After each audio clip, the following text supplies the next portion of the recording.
নমস্কার সবাইকে। সবই তো দেখতে পাচ্ছেন এবং আপনারা দেখছেন যে আমি যখন থেকে ঘটনা শুনেছি আমি খুবই উদ্বিগ্ন।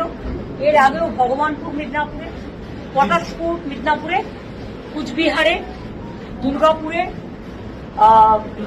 বেহালায়, দিনহাটায়, পানিহাটিতে অনেক জায়গায় অনেক মেয়ে ধর্ষিত হয়েছে এবং আজকেও বারুইপুরে যে ঘটনা এক মারাত্মক রূপ নিয়েছে, কারণ মানুষ সহ্য করতে করতে মানুষের ধৈর্যের বাঁধ ভেঙে গেছে, যতটুকু আমি শুনতে পেয়েছি।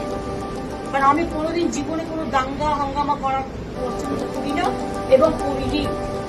আমি ভেবেছিলাম আমি তাদের পরিবারে একাই যাব এবং গিয়ে তাদের শুভ সন্তপ্ত পরিবারের সাথে একটু দেখা করবো, তাদের কথা শুনে আসবো। কিন্তু দেখুন, আমার বাড়ির সামনে থেকে একেবারে সমস্ত রাস্তা মোড়ে মাথা থেকে আমার বাড়ি পর্যন্ত লুটমার্চ হচ্ছে এবং পুরোপুরি প্রায় 1000 পুলিশ, সিআরপিএফ থেকে শুরু করে আরো সমস্ত পুলিশ, ছেলে পুলিশ, মেয়ে পুলিশ, গুন্ডা দমন পুলিশ, ডাকাত দমন পুলিশ, গাঁজা দমন পুলিশ সবাই মিলে সেখানে জমায়েত হয়েছে। কি না তো আমাদের নাকি নজরবন্দি করে রাখা হয়েছে, আমি শুনছি হাউস অ্যারেস্ট করা হয়েছে, মুখে না বললেও এটা তো সেটাই প্রমাণ হয়।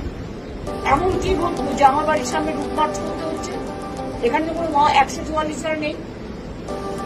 এমন কি ঘটলো যে এখানে সিআরপিএফ থেকে শুরু করে একেবারে আরপিএফ থেকে শুরু করে একেবারে আইবি থেকে শুরু করে এসবি থেকে শুরু করে সিআইডি থেকে শুরু করে ডিফারেন্ট টাইপের পুলিশ মোবিলাইজেশন করা হয়েছে? কেন? আমরা কি চোর না ডাকাত? না আমি জীবনে কোনোদিনও দাঙ্গা করেছি? যখনই যেখানে মানুষ বিপদে পড়েছে, এমনকি যেটা নিয়ে আমাদের সকল মানুষ দিন রাত লেগেছে, আমিও কিন্তু মিছিল করেছি, প্রতিবাদ মিছিল, এবং সঙ্গে সঙ্গে আমি তার বাবা মার সাথে কথা বলেছিলাম, তাদের বাড়িও দিয়েছিলাম। দেখুন, কেউ আমাকে পছন্দ করতে পারে না করতে পারে, সেটা আলাদা ব্যাপার, কিন্তু আমি তো আজকে তোমার কোনো সিকিউরিটিও নেই, আমি তো একা। তাহলে আপনাদের আমাকে নিয়ে এত চিন্তা কেন? আপনারা আমাকে বেরোতে দিচ্ছেন না কেন? আমাকে নিয়ে এত ভয় কেন?